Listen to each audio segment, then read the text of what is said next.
Vous ne croirez jamais ce que ce petit garçon a fait avec le chiot s'il n'y avait pas eu une caméra pour l'enregistrer. Le petit garçon a posé sa tête contre le chiot tremblant dans le garage, entouré d'outils dangereux. Lorsque son père a regardé la vidéo de sécurité quelques heures plus tard, il pleurait tellement qu'il ne pouvait plus parler. Pendant 2 semaines entières, la famille Harrison avait regardé leur nouveau chien de sauvetage, Max, se cacher de peur, n'acceptant aucune des marques de gentillesse qu'il tentait de lui offrir. Un jour, leur fils de 3 ans, Noah, est sorti, même s'il lui avait dit de rester loin de l'animal effrayé. Ils lui ont crié de revenir, certains que quelque chose de terrible allait se produire. Ce que la caméra de sécurité a enregistré était tellement incroyable que cela a changé à jamais leur compréhension de l'amour. Avant de regarder, n'oubliez pas d'aimer et de vous abonner pour ne manquer aucune autre histoire touchante comme celle-ci. Et écrivez dans les commentaires d'où vous regardez et quelle heure il est chez vous. Emma Harrison pressa ses mains contre ses yeux fatigués, comptant les nuits d'insomnie. 14 jours s'étaient écoulés depuis qu'ils avaient ramené Max du refuge du comté, et le doux chiot doré ne voulait toujours pas faire partie de leur famille. « Il ne mange plus », dit son mari David, la voix fatiguée et sans émotion. La gamelle pleine de croquettes coûteuses pour chiot était dans le coin où Max s'était serré derrière le canapé. « Ça fait 2 repas aujourd'hui. » Les mains d'Emma tremblaient alors qu'elle se versait sa 4e tasse de café de la journée. Le refuge nous avait dit qu'il s'habituerait. « Ça fait 2 semaines, Emma. » La mâchoire de David se crispa. Il a peur de tout, de nous, de Noah, même de sa propre ombre. Leur fils, Noah, était assis sur le sol du salon, tendant un jouet qui couine avec espoir vers le coin d'où 2 yeux marrons effrayés regardaient dans l'obscurité. « Allez, Max, » dit doucement Noah. « C'est amusant. Regarde. » Le corps entier du chiot tremblait. Sa queue restait rentrée, ses oreilles plaquées contre sa tête. « Non, mon chéri, ne le dérange pas, » dit Emma un peu trop sèchement. Le manque de sommeil lui faisait perdre patience. « Je veux juste le réconforter. Tu aggraves les choses. » Les mots sortirent avant qu'Emma ne puisse les retenir. Elle vit le visage de son fils se décomposer et regretta immédiatement sa dureté. « Je suis désolé, mon chéri. Maman est vraiment fatiguée. » David s'effondra sur le canapé, la tête entre les mains. « Peut-être devrions-nous appeler le refuge. Leur dire que cela ne fonctionne pas. »« Tu veux abandonner ?» La voix d'Emma se brisa. « Je suis réaliste. » David se leva, la frustration se transformant en colère. « Regarde-le, Emma. Il est malheureux. Nous sommes malheureux. Peut-être qu'il a besoin de quelqu'un qui sache aider les animaux traumatisés. Il a besoin de plus de temps. Combien de temps de plus? Il ne mange pas. Il ne joue pas. Et Noah a peur de bouger dans sa propre maison. Est-ce cela que nous voulions? » Emma n'avait pas de réponse. Les employés du refuge les avaient donc prévenus que Max venait d'un cas de négligence, trouvé dans un sous-sol, laissé seul pendant des jours, presque affamé. Ils avaient promis qu'il irait mieux avec le temps, mais le temps les brisait tous. Cette nuit-là, elle trouva David dans la cuisine à 2 heures du matin, fixant son téléphone avec le numéro du refuge sur l'écran. « Je les appellerai demain, » dit-il doucement. « Ce n'est juste pour personne, surtout pas pour Max. » Noah apparut dans l'embrasure de la porte, tenant son éléphant en peluche. « Est-ce que Max va partir ?» La question lui transperça la poitrine. « Nous discutons de ce qui est le mieux pour tout le monde, mon cœur. Mais je l'aime. » La voix de Noah était si douce. Il a juste besoin d'un ami. « Parfois, l'amour ne suffit pas, mon pote, » dit David. Le lendemain matin, quelque chose avait changé dans la maison. Un sentiment comme celui d'attendre une tempête. Max avait quitté l'arrière du canapé pour se glisser sous la table de la salle à manger, toujours recroquevillé, tremblant toujours au moindre bruit. David avait déjà appelé le refuge. Ils enverraient Karaji, il voit quelqu'un cet après-midi-là. Encore un jour, murmura Emma au chiot, s'accroupissant près de la table, mais pas trop près. Nous t'avons donné un jour de plus. Noah passa la matinée assis, les jambes croisées près de la table, sans s'approcher, restant simplement là. La petite main du garçon reposait, paume vers le haut, sur le sol, offrant de la gentillesse. Le chiot restait immobile, effrayé. L'après-midi arriva trop vite. Emma était dans la cuisine en train de préparer le déjeuner lorsqu'elle entendit David dans le garage, en train d'organiser les outils. Puis vint le bruit du métal frappant le béton, le son aigu d'une clé à molette tombant sur le sol. La tête d'Emma se leva d'un coup. À travers la fenêtre de la cuisine, elle vit David jurer et se pencher pour ramasser les outils tombés, la porte du garage grande ouverte derrière lui. « Max !» Le cri de Noah coupa la maison comme un couteau. Emma laissa tomber le couteau qu'elle tenait et courut. Son fils courait vers la porte arrière, ses petites jambes allant aussi vite qu'elle le pouvait. Par la fenêtre, elle pouvait voir ce qu'il avait vu, un éclair de fourrure dorée passant par la porte ouverte du garage. Non, non. Emma essaya de l'attraper, mais il était déjà dehors. Reste loin. Les outils. Le garage était dangereux avec des outils tranchants et des lames exposées éparpillées partout. Et quelque part dans tout ce désordre, un chiot terrifié. David sortit de derrière son camion, le visage pâle. Où est-il? Là. Noah pointa du doigt le coin éloigné où Max s'était poussé derrière une pile de pots de peinture près de l'établi. Noah rentre dans la maison tout de suite. La voix d'Emma sortit rauque de peur. Tout ce qu'elle pouvait voir, c'était son petit garçon et le chiot effrayé, des choses pointues partout, du sang, des hôpitaux et un millier de choses horribles qui pouvaient arriver. « Ne bougez pas vite », prévint David, s'avançant doucement, les mains tendues. « S'il court. » Mais Max tremblait déjà si fort que tout son corps bougeait. Ses yeux montraient le blanc de la peur.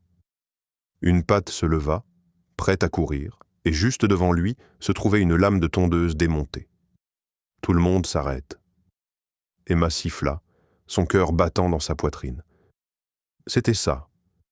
Quelqu'un allait se faire mal. Puis Noah commença à avancer. « Noah, arrête. » Emma se dirigea vers lui, mais la main de David se tendit, l'arrêtant. « Attends, » murmura-t-il. Le garçon de 3 ans avançait avec un calme étrange et assuré qui semblait impossible pour un enfant de son âge. Sans se presser, sans chercher à attraper. Il marchait juste en avant, ses petites mains montrant, vides, pas effrayantes. Les tremblements de Max s'aggravèrent, ses pattes arrière se ramassant, prêts à s'enfuir. « Noah, s'il te plaît, » murmura Emma, des larmes coulant sur son visage. « Reviens. » Mais Noah ne s'arrêta pas. Il atteignit le coin où le chiot s'était poussé contre le mur, entouré de dangers, piégé par sa propre peur. Le garçon se mit lentement et prudemment à genoux sur le béton. Pendant un instant, personne ne respira. Puis, Noah fit quelque chose qui se rejouerait dans l'esprit d'Emma pour le reste de sa vie. Il se pencha et posa doucement son front contre la tête tremblante de Max. Le silence devint complet dans le garage. « N'aie pas peur, » murmura Noah, sa petite voix portant dans le silence. « Je suis là. » Les tremblements s'arrêtèrent.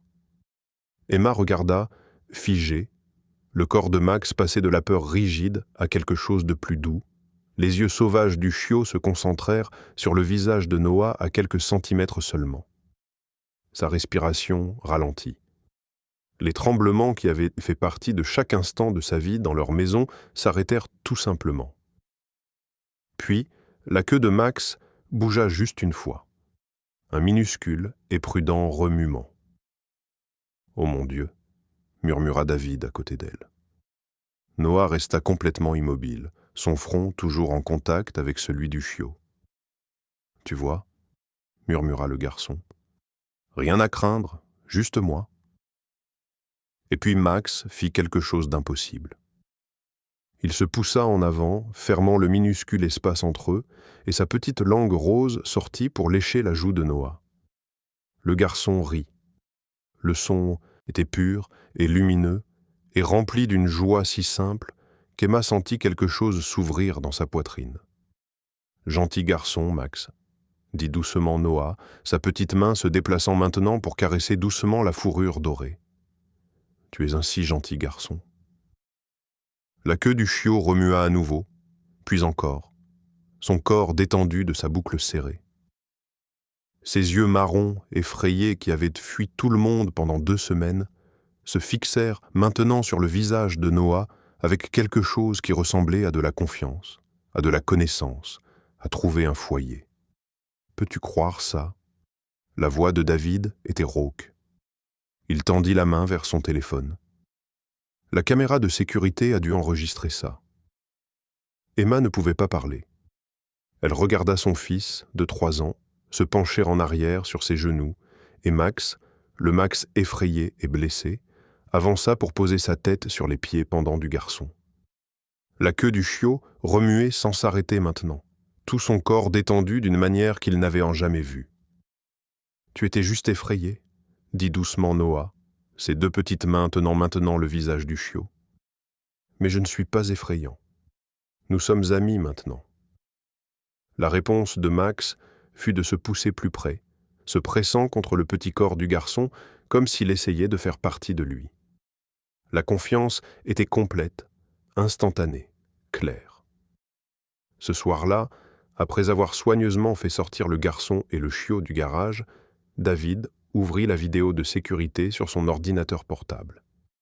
Emma se tenait derrière lui, Noah assis sur sa hanche avec la tête de Max reposant sur les pieds pendant du garçon.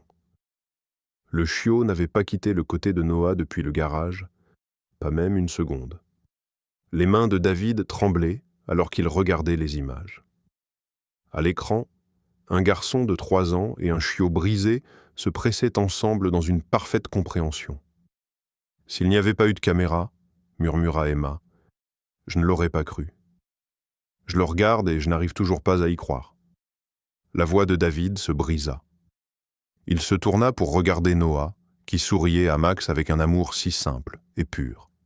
« Comment savais-tu quoi faire, mon pote ?» Noah haussa les épaules, le mouvement si décontracté qu'il en était presque drôle. « J'ai juste su qu'il avait besoin de ne plus être seul. » Le lendemain matin, Emma rappela le refuge pour leur raconter ce qui s'était passé. Les chiens, surtout les traumatisés, réagissent parfois différemment aux enfants qu'aux adultes, expliqua chaleureusement la bénévole nommée Jennifer. Les enfants n'ont pas les mêmes inquiétudes ou le même stress. Ils vivent simplement dans l'instant. Votre fils lui a offert de la compagnie sans pression. Par la fenêtre, ils regardèrent Noah et Max jouer ensemble dans le jardin, tous 2 riant ou aboyant avec une joie barabre naturelle et pure. Ce qui semblait être un échec était en fait le chemin vers l'endroit exact où il devait être. Max avait eu besoin de la sagesse d'un enfant, celle qui ne réfléchit pas trop ni ne planifie, celle qui voit simplement un autre être souffrir et dit « Je suis là ». Cette nuit-là, Emma s'assit sur le sol de la chambre de Noah, regardant son fils et Max blottis ensemble dans le petit lit. La tête du chiot reposait sur la poitrine de Noah, montant et descendant avec la respiration du garçon. Les 2 dormaient profondément, enfin en paix. David apparut dans l'embrasure de la porte. « J'ai sauvegardé la vidéo. Chaque seconde. Je n'arrête pas de penser à ce que nous avons failli faire. » La voix d'Emma se brisa. À quel point nous étions proches de le renvoyer. Mais nous ne l'avons pas fait. David s'assit à côté d'elle, son bras s'enroulant autour de ses épaules. Parce que Noah croyait en lui quand nous n'y arrivions pas. Ils restèrent assis en silence, observant les 2 petits êtres qui s'étaient sauvés mutuellement. Max avait trouvé son protecteur, son lieu sûr, et Noah avait trouvé son but, sa première compréhension que sa capacité à aimer pouvait changer le monde entier de quelqu'un. J'ai appelé ma mère. Elle a pété pleurer. Tous ceux qui voient la vie depuis cette vidéo pleurent. Emma sourit à travers ses propres larmes. Le lendemain matin, Max mangea son petit déjeuner avec excitation. Il joua à tirer à la corde avec Noah. Il s'approcha même d'Emma et de David, les laissant le caresser, sa queue remuant sans s'arrêter. Le changement était complet. À partir de ce jour, Noah et Max devinrent inséparables. Ils faisaient que la sieste ensemble, mangeaient côte à côte, jouaient jusqu'à ce que les deux s'effondrent en tas épuisés. Le chiot suivait le petit garçon partout, et Noah lui parlait constamment, remplissant l'air de bavardage et d'amour. En fin de compte, les Harrison n'ont pas sauvé Max, et Max n'a pas sauvé Noah. Ils se sont sauvés mutuellement comme fonctionne tout véritable amour. Deux petits êtres trouvant leur place dans le monde l'un par l'autre, pur, simple, parfait. Ce que la caméra a enregistré n'était pas juste un moment. C'était la preuve que parfois, la plus grande guérison se produit lorsque nous laissons simplement un autre cœur montrer le chemin. Avez-vous apprécié cette histoire? Si vous aviez été à leur place ce matin-là, auriez-vous donné un jour de plus à Max? Oui ou non? Faites-le nous savoir dans les commentaires ci-dessous. Si vous aimez l'histoire, abonnez-vous à cette chaîne et laissez un « j'aime ». Merci beaucoup d'avoir écouté. Rendez-vous dans la prochaine vidéo. Passez une excellente journée.